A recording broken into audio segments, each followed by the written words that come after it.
Bonjour à tous, très chers fans de catch. Ça fait longtemps. Je sais pas, peut-être pas tant que ça, peut-être juste 10 jours, j'en sais rien. Mais pour moi, ça fait longtemps, j'avais envie de parler, j'ai beaucoup de choses à dire. Je n'ai pas pu assurer les reviews de Raw, d'AEW, de SmackDown, etc., etc., les différentes news qu'il y avait eu. Mais aujourd'hui, c'est le grand retour. Et pour célébrer ce retour, on va parler de Raw, le Raw du 15 mai 2023. Un Raw qui était assez bordélique. On va pouvoir commencer par parler du main event qui est un peu représentatif de ce Raw. En soi, un main event avec beaucoup de talent et de storylines différentes qui se croisent les unes entre les autres. Beaucoup de talents qui n'avaient rien à faire les uns avec les autres, mais qui là se retrouvent mêlés. Tout ça un peu géré par la patte de Triple H. Et qui doit en plus assurer Night of Champions, construire ce pay-per-view qui va se dérouler en Arabie Saoudite. Et on a un build-up du coup avec très peu de semaines pour construire ce pay-per-view, donc un build-up très rushé. Et en plus des rivalités futures qui auront lieu après le pay-per-view qui sont déjà en préparation. Donc beaucoup de choses qui se passent, on a un peu sentiment de show un peu fouillis, mais on a une ligne rouge pour tenir le cap. Triple H, il sait ce qu'il fait, il a été conscient à mon avis qu'il est en train d'écrire un truc un petit peu bordélique, mais du coup il savait que pour maintenir les gens en place et pour qu'il y ait une ligne directrice, il fallait qu'il y ait un fil rouge. Et ce fil rouge, c'est Gunther qu'il a eu pendant ce show. Gunther a eu énormément de place pendant ce show. Et c'est pour mon plus grand plaisir parce que Gunther fait partie de mes préférés. J'aime beaucoup Gunther, comme beaucoup d'entre vous j'imagine, c'est un énorme talent. C'est le second boss final après Roman Reigns, mais Gunther est exceptionnel. Et le voir en fil rouge, c'est génial. Pourquoi il était en fil rouge? Parce que Gunther a été, dès le début du show, à la première heure environ, a fait une promo pour indiquer que son titre est prestigieux, il n'a actuellement pas d'adversaire pour la nuit des champions, la Night of Champions en Arabie Saoudite, et que du coup, il organise pour votre plus grand plaisir et pour le mien aussi, une Battle Royale pour déterminer son futur challenger. Est-ce qu'on est à la AEW ou quoi? Vous savez ce que je pense des Battle Royale. C'est pas parce qu'on est dans une autre fédération qu'elles seront mieux, au contraire, on est sur la même merde. C'est 30 gars sur un ring, des jobbers, des mid-carders qui se foutent sur la gueule sans trop de coordination, des éliminations qui veulent rien dire, bref. Très peu de gens peuvent sortir grandis de ces types de Battle Royale. Mais on va retenir 3 personnes de cette Battle Royale. Dans un premier temps, Ricochet qui comme d'habitude a pu briller avec différents spots qu'il a pu faire, beaucoup de saltos assez périlleux, des prises assez exceptionnelles, mais Ricochet n'avait aucune chance de gagner cette Battle Royale puisqu'il avait déjà eu un match face à Gunther. Le revoir affronter Gunther, est-ce que c'est vraiment intéressant? Je ne pense pas. Mais dans le trio final, il y avait donc Ricochet, Bronson Reed, la grosse force de la Battle Royale qui a éliminé énormément de personnes. Sauf que pareil, je me disais, Bronson Reed contre Gunther, ça n'a pas vraiment d'intérêt, c'est un heal contre un heal. Même si Gunther peut switcher, Babyface j'imagine, vu qu'il a une aura un peu différente des autres, on n'est quand même pas sur un match-up le plus incroyable et le match, je pense pas, est super intéressant. On peut faire des choses meilleures. Mais le dernier dans ce trio, c'était Mustafa Ali. Et Mustafa Ali va remporter le bordel. Et là, on est tous en mode What? Qu'est-ce que quoi? Mustafa Ali. Ah bon, il est pushé de nouveau, ça y est, après l'échec enfin, après le fait que Kofi Kingston l'ait remplacé, ce qui avait eu lieu à la Kofi Mania, normalement ça aurait dû être la Mustafa Mania. On a pas eu la Mustafa Mania, on a eu la Kofi Mania. Et Mustafa, depuis ce jour-là, a été enterré et enterré et enterré. Et il a jobé et jobé et jobé. Et ces derniers temps, il a une place de gimmick un peu comique où il gagne par chance et il est insupportable en backstage. Ce n'est pas vraiment un babyface, il est même plutôt insupportable. Mais il catch pourtant comme un babyface, mais son personnage est un personnage de heel. En général, enfin, il est détestable Mustafa Ali en ce moment, vous êtes d'accord j'imagine. Et le mec, il remporte ce match. Alors évidemment, il trouve ça énorme, il trouve ça incroyable, il fait la fête et tout. Et plus tard, on aura des promos en backstage où il fera face à Gunther qui lui souhaite bonne chance. Et Mustafa Ali ose dire Gunther, je vais te battre, Night of Champions. Tu vas faire l'aller-retour pour rien? Et ouais, mon pote. Il prend déjà le truc pas au sérieux, il est déjà extrêmement condescendant.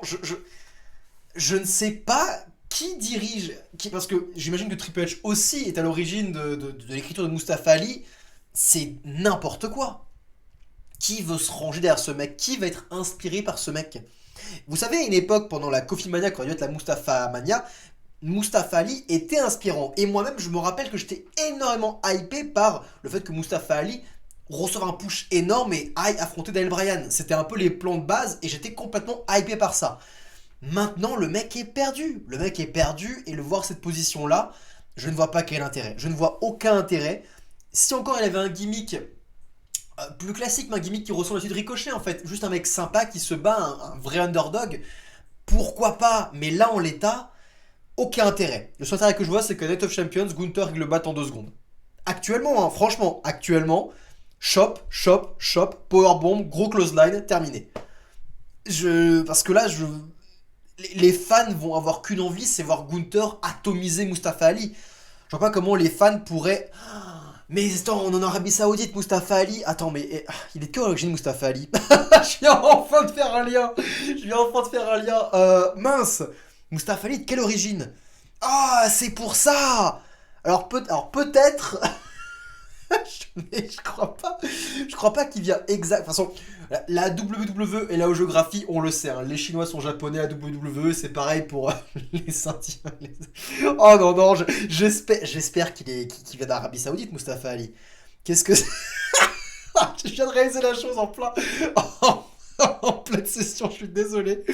Bon, je ne sais pas si c'est un move très maladroit de la part de la WWE ou bien ça va marcher. Mansour, pour le coup, était vraiment originaire d'Arabie Saoudite, du coup, je comprenais. Mustafa Ali, qu'est-ce qui va se passer? Bon, on verra bien. On verra bien, peut-être que du coup, il va faire un show exceptionnel, que la foule va se soulever pour Mustafa Ali, ou peut-être il va être dans la différence la plus totale, j'en ai aucune idée. Nous verrons bien. Merci de m'éclaircir, c'est vous en savez plus dans les commentaires. Mais du coup, je parlais donc de Gunther et du fil rouge qu'il a eu. Il a commencé avec un Battle Royale. Après, comme je l'ai dit, il a vu Mustafa Ali dans les coulisses. Après, il a vu Sami Zayn et Kevin Owens qui avaient battu Imperium la semaine dernière pour leur dire: les gars, vous m'avez un peu déshonoré. Semaine prochaine, je veux un match contre vous. Donc semaine prochaine, on aura un match trio Sami Zayn, Kevin Owens contre Imperium avec Gunther. Donc là, directement, Gunther se place dans une rivalité avec les champions par équipe. Pourquoi pas, ça tease pour la semaine prochaine.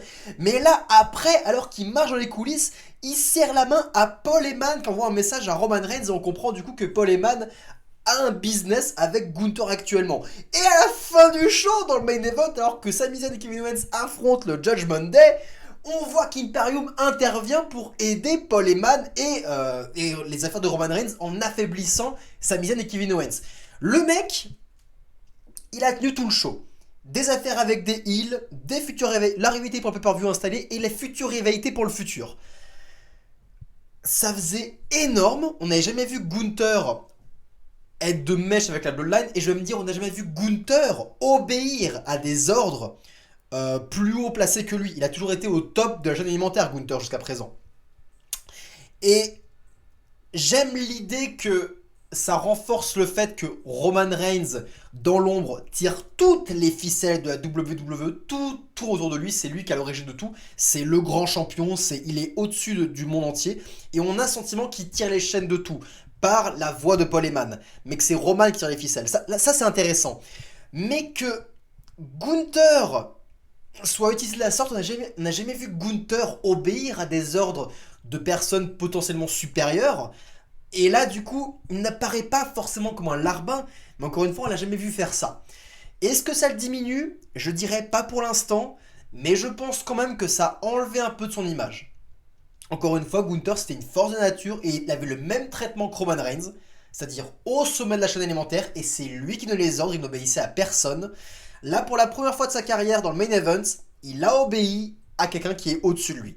Je pense que ça l'a un petit peu diminué. Parce que directement, en fait, je mettais pas Roman Reigns au-dessus de Gunther, je disais seconde boss finale par rapport aux ceintures, mais dans les faits, on l'a jamais vu aux ordres. Bref, ça l'a peut-être un petit peu diminué, ça a peut-être enlevé un peu de son aura, mais il a quand même été bien utilisé pendant le show. Bon, c'est... On danse... J'ai le cul entre deux chaises. J'ai le cul entre deux chaises, voilà, c'est dit. Ce Raw, de manière générale, hormis ça, c'est un Raw qu'on va retenir pour les promos du show et non pour ses matchs. Donc avant de parler des matchs, on va parler des pros, parce que toutes les promos du show sur le ring ont été excellentes. Excellentes, peut-être que j'exagère, mais toutes ont été très bonnes. Tout d'abord, le show s'est ouvert avec un Sami Zayn en ouverture qui apprenait du coup comme tous les spectateurs qu'à Night of Champions, il allait affronter Roman Reigns et Solo Sikoa dans les matchs par équipe, dans un match pour les titres par équipe. Et on a un Sami Zayn qui était complètement révolté que Roman utilise de son pouvoir pour avoir ce match, mais aussi révolté, il s'est dit, c'est quoi, je vais prendre ça comme un cadeau. Un cadeau pour une opportunité de vengeance en direct sur Roman Reigns.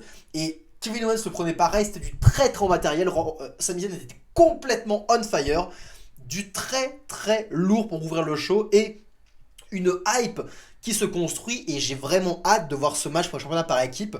Je ne sais pas ce qui va se passer, je pense que les Usos vont jouer un rôle primordial. J'espère tout mon cœur, on en reparlera quand on parlera de la carte de Night of Champions, mais j'espère quand même que Sami et Kevin vont conserver. Je vois pas l'intérêt d'avoir un Roman avec les titres par équipe, faut quand même pas déconner, faut se calmer là-dessus. Même ça renforce le fait que le mec a tout l'or du monde, faut quand même se calmer. Je pense que les Usos auront beaucoup de part à jouer là-dedans. Nous verrons bien. En tout cas, c'est intéressant comme match. C'est cool de voir Roman Reigns dans ce type d'affiche. Dans les matchs par équipe, c'est intéressant. Pourquoi pas. Autre promo excellente, c'était Becky Lynch. Et vous savez quoi, Becky Lynch, depuis qu'elle a... Elle avait, elle avait le titre de Raw, elle était championne de Raw. Elle avait pris un petit congé parce qu'elle était enceinte. Et depuis qu'elle avait annoncé qu'elle était enceinte, je n'ai jamais vraiment retrouvé Becky Lynch. Je n'ai jamais vraiment retrouvé la Becky Lynch, The Man, pour de vrai, avec de véritables émotions. J'ai toujours vu une sorte de parodie ou d'imitation de The Man, un trait un peu forcé. Sa rivalité face à Bayley en janvier, qui a commencé en janvier je crois, on avait un The Man mais qui était un peu forcé, c'était pas vraiment des vrais sentiments. Vous savez quoi? Là, j'ai senti que Becky était enfin de retour. J'ai senti le feu dans ses yeux, j'ai senti le star power dans cette promo. Une très très bonne promo où elle explique tout le passé avec Lita et Trish Stratus, et qu'en gros elle va, le moment où Trish Stratus a insulté sa fille, a dit que sa fille était bête je crois, la Becky Lynch elle a fait ok, fuck it, j'en ai ras le cul, je vais te botter le cul et tout, enfin c'était extrêmement simple, mais d'un coup grâce à cette promo j'ai envie de voir ce match contre Trish Stratus, et Trish Stratus aussi a fait de très bons travail en micro, c'est une très bonne heel, elle est très détestable, la foule l'a eu beaucoup, elle a vraiment une attitude de connasse quoi, Trish Stratus, et Becky Lynch a une attitude de star qui veut botter des culs, ça marche très très bien. Alors même si Becky a perdu un petit peu de poids, j'ai encore l'impression que Becky est encore plus légère qu'avant, comme je le disais, quand une catcheuse ou un catcheur n'est pas très très lourd, ne peut pas rivaliser en termes d'aptitude physique par rapport à un autre catcheur plus lourd et plus imposant et plus impressionnant que lui, il doit compenser par une personnalité, par une attitude, par quelque chose qui fait vendre des matchs. C'est ce qu'a compris Conor McGregor, c'est ce qu'a compris CM Punk, c'est ce qu'a compris Becky Lynch. Becky Lynch, elle compense son manque d'aptitude physique, il y a quelque chose de génétique là-dedans, hein, c'est pas juste, mais c'est comme ça. Elle le compense par une promo d'enfer, et Becky Lynch est devenue une star grâce à ça. Et là, on l'a enfin retrouvée. Et avec cette promo, la foule a reconnaît le nom de Becky, Becky, Becky. Ça marche. Et vous savez ce qui marche encore plus, c'est que une fois qu'elle a fini sa promo, on voit Rhea Ripley, la grande championne salle qui est au sommet de la chaîne alimentaire côté des femmes, qui ziote Becky Lynch à la télé. Et on a un aperçu, on a un petit teasing d'une future rivalité entre les deux. Est-ce que pour l'instant, il n'y a pas plus gros money match que ça à l'heure actuelle? Alors, le plus gros money match, c'est Bianca Belair contre Rhea Ripley, mais celui-là, on va le garder pour beaucoup plus tard. À l'heure actuelle, le second plus gros money match qu'il y a, c'est Becky Lynch, Rhea Ripley. Et ce match-là, il est déjà teasé, et franchement, vraiment, vraiment envie de voir ça, parce que je sais que Rhea Ripley est très très bonne au micro aussi. Quand la rivalité va commencer, ça va être exceptionnel. Nous verrons bien.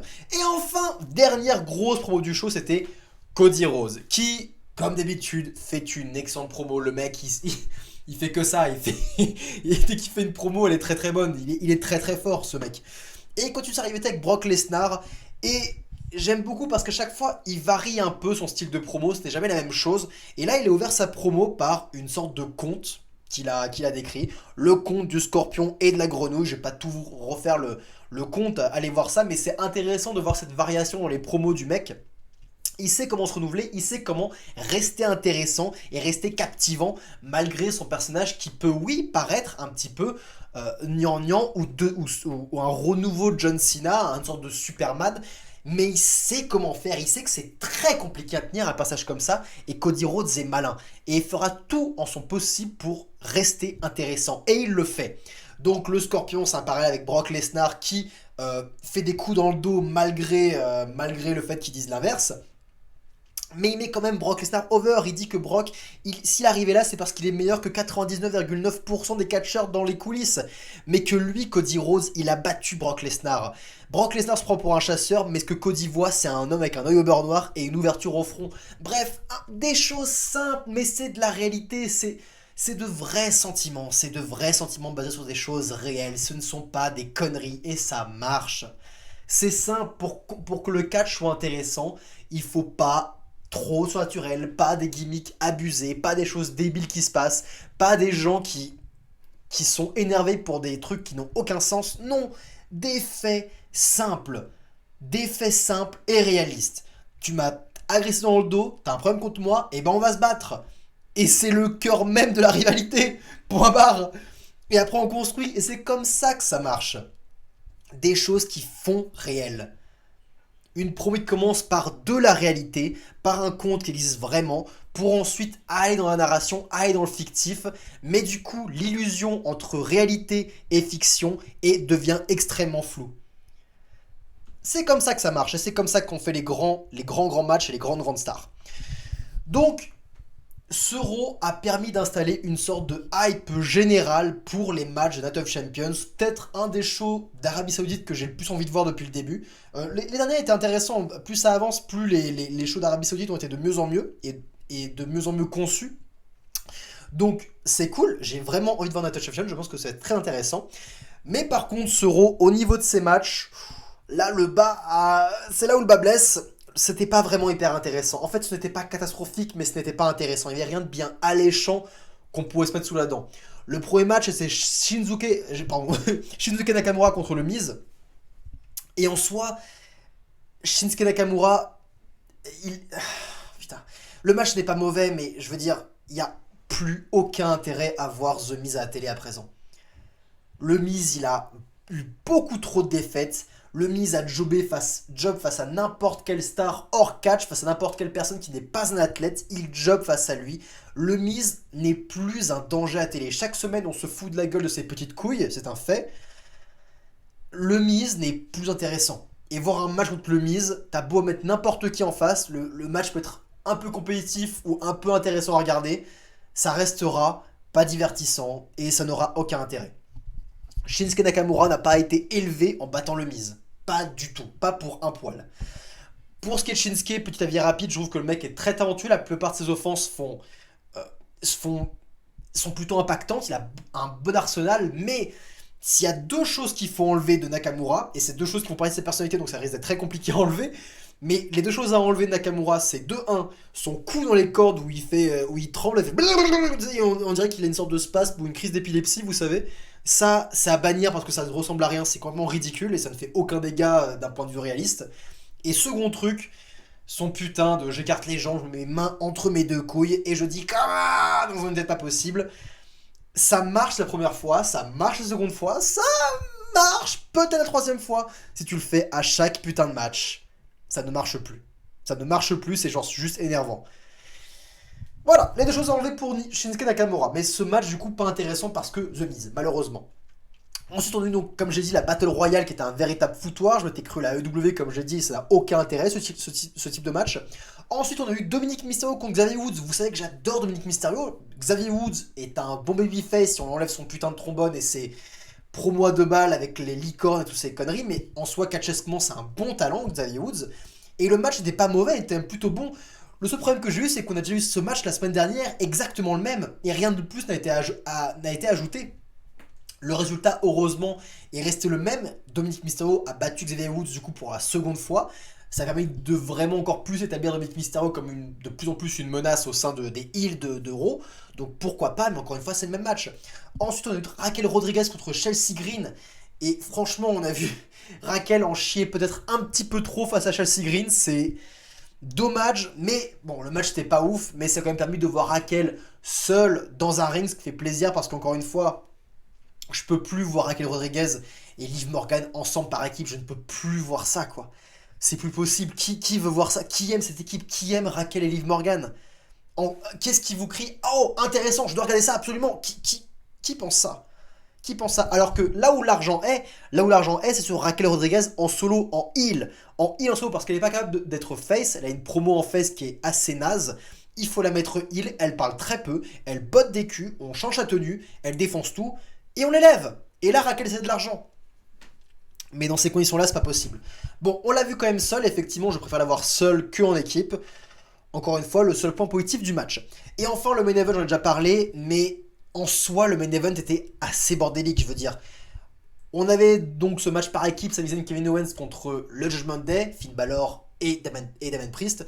Directement, très très rapidement, Rhea Ripley et Dominic Mysterio sont venus aux abords du ring. Ils ont finalement été évincés par l'arbitre. Ensuite, étant évincés par l'arbitre, Xavier Woods a attaqué Dominic Mysterio. Ensuite, je crois que Imperium est intervenu à ce moment-là avec Gunther et Ludwig Kaiser et tout. Eux aussi sont intervenus pour poser problème au face. Beaucoup de monde gravite autour du match, ce qui fait du coup qu'on ne portait pas vraiment attention au match. Le match était sympa sans plus, mais ce qui est intéressant, c'est ce qui se passait autour. On avait Paul Heyman aussi, Paul Heyman qui s'est ramené avant Imperium. Ça aussi, ça a fait une bonne pop de la foule. Mais voilà, ce qui est intéressant, c'est ce qui se passait autour, ce n'était pas le match en lui-même. On a eu donc un show de catch de 3 heures où aucun catch n'était intéressant. C'est... Voilà, la WWE en 2023, les amis. Un show de catch de 3 heures où les matchs de catch ne sont pas intéressants. Aucun.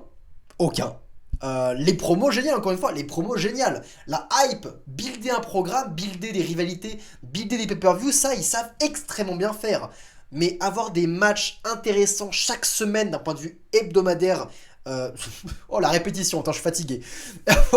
Avoir des matchs chaque semaine dans un show de catch télévisé, ça, c'est très compliqué en revanche. Mais bon.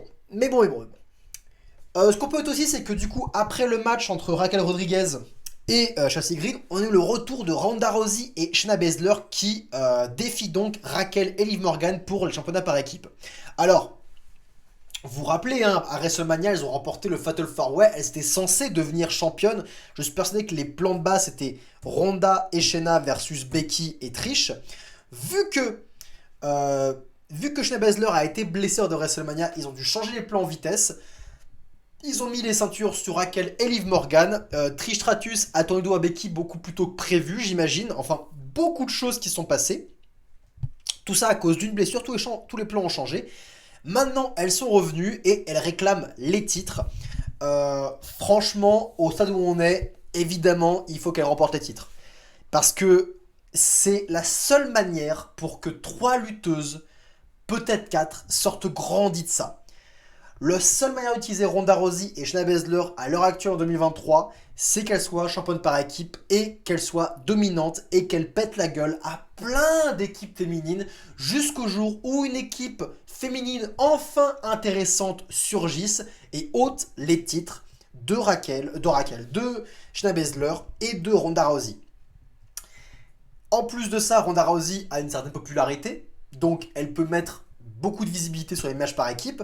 Et comme je disais auparavant, on peut maintenant séparer Liv Morgan et Raquel Rodriguez qui n'ont rien à faire ensemble. Il n'y a aucune alchimie entre ces deux personnes.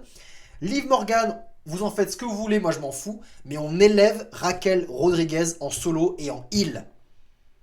Profitons-en pour que Raquel défonce la gueule de Liv Morgan, qu'on ait cette première rivalité, pourquoi pas. Raquel contre Liv Morgan, ça peut être intéressant. Raquel sort grandie et après on continue de la builder, et elle devient un gros monstre heel. Peut-être qu'à terme, Rhea Ripley tournera face à terme et que là on pourra avoir enfin un match intéressant. Rhea Ripley contre Raquel Rodriguez. Deux monstres de nature, une face, une heel. Ça peut marcher, ça peut être génial. C'est comme ça qu'on prépare des programmes. Donc ce simple changement de titre peut apporter beaucoup de choses. Parce que sinon Ronda Rousey garde son statut de meuf qui n'est pas appréciée par la foule et qui n'a rien à proposer d'intéressant. Shayna Baszler est perdue et reste la larbine de Ronda Rousey. Raquel et Liv continuent leur règne de championne sans qu'aucune ne s'élève. Voilà, il y a deux choix. À vous de faire le bon. Je pense qu'elles qui vont faire le bon, je vois pas pourquoi ils le feraient pas. Cependant, peut-être une chose à noter, c'est que du coup, on a eu cet angle du retour de Ronda Rousey et Shayna Baszler.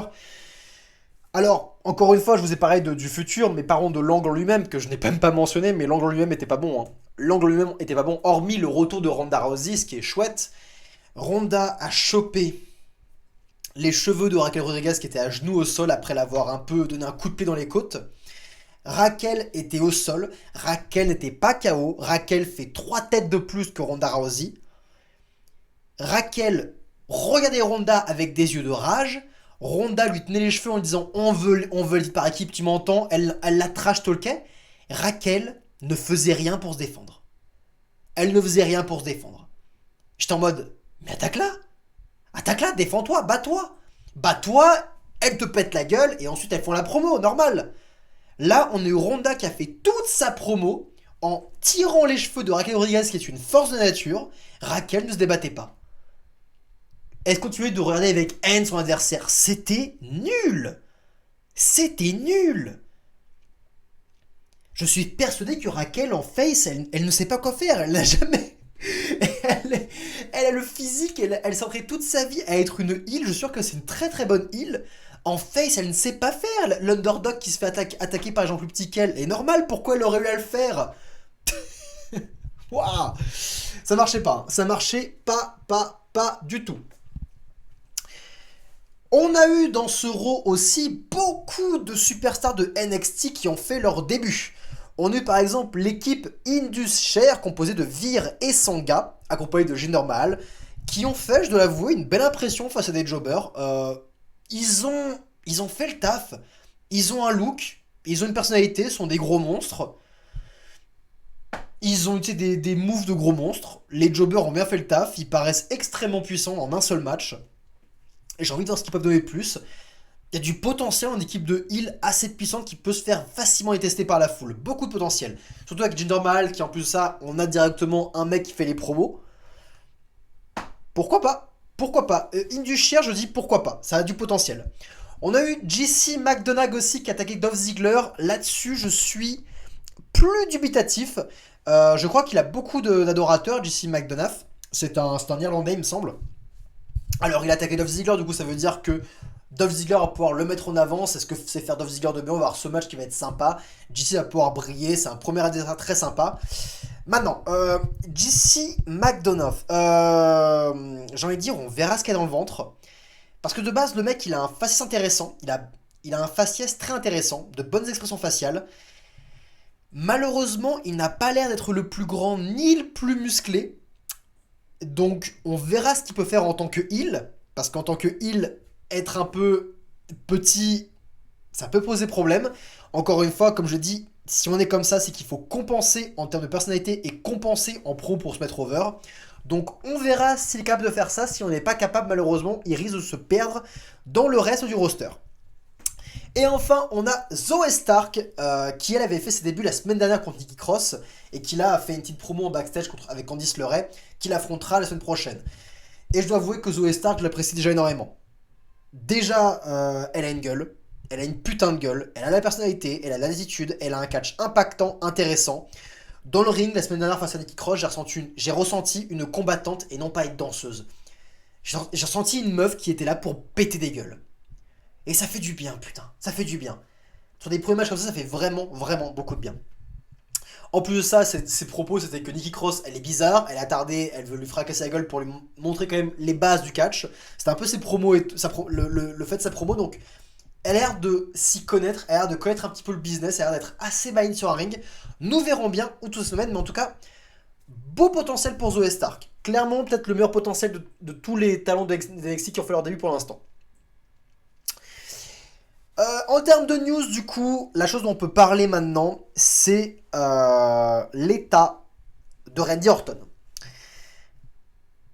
On a eu une absence de Randy Orton depuis maintenant plus d'un an, je crois. Ça fait plus d'un an que Orton est absent des rings de la WWE. Il manque à beaucoup de gens. Moi-même, hein, Orton, c'est un talent que j'aime énormément. J'aime beaucoup, beaucoup, beaucoup Orton. Il a toujours fait un travail fantastique, que ce soit en face comme en heel. Il est adoré par la foule, c'est clairement un de ceux qui a le plus de star power actuellement à la WWE, donc oui, il manque beaucoup. Et récemment, on a eu donc, je pense que vous le savez maintenant, mais Bob Orton, son père, qui a donné un peu des nouvelles concernant Randy. Il a dit en fait que Randy s'entraînait tous les jours pour pouvoir peut-être remonter sur le ring de la WWE. En tout cas, il a dit que si Randy veut revenir, il le fera. Il connaît son fils et c'est ce qu'il a dit. Mais il pense aussi que les médecins ont conseillé à Randy Orton de ne pas revenir. Et ça fait peur. Randy Orton a quand même eu une sacrée blessure. Et le fait que les médecins, à l'heure actuelle, lui disent ça, ça fait vraiment peur. Ce serait dommage que Randy termine sa carrière là-dessus. Je ne pense pas que Randy terminera sa carrière là-dessus. Randy reviendra à terme. Mais est-ce que Randy reviendra à plein temps? C'est la question qu'on peut se poser. Est-ce que c'est déjà la fin du Randy à plein temps? Est-ce qu'on va avoir maintenant un Randy qui va apparaître tel un Brock Lesnar ou un Sting avec quelques matchs, ou un Goldberg, quelques matchs spectacle, et qui terminera sa carrière petit à petit sur un match final, un match showcase beaucoup plus tard? C'est peut-être la fin de Randy Orton d'un point de vue régulier. Et ça fait chier. Ça fait chier parce que il n'est pas si vieux que ça, Orton. C'est. C'est dommage. C'est dommage. J'espère que ça va aller mieux, que sa blessure va se rétablir. On sait ce qui s'est passé avec Bryan Danielson, hein. On sait que Bryan Danielson était médicalement devait prendre sa retraite, tout comme c'était le cas avec Edge, qui a dû prendre sa retraite pendant 10 ans avant de pouvoir revenir enfin et de pouvoir revenir de manière plutôt régulière, même si voilà, il catchait pas tous les jours. Mais vous voyez ce que je veux dire? Ce serait bien qu'il arrive la même chose pour Orton. J'espère qu'il aura la même chose. J'espère que pour l'instant, il doit rester à l'écart, continuer à s'entraîner, continuer à se fortifier, jusqu'à ce que sa blessure disparaisse totalement et qu'il puisse catcher de manière un peu plus régulière. Nous verrons bien. En tout cas, je pense que Randy passe du bon temps. On voit beaucoup de photos sur le réseau avec ses enfants, au boulot, etc. etc. Il a passé du bon temps, donc c'est le principal. Randy nous manque, mais on va surtout espérer que Randy soit en bonne santé. C'est le principal.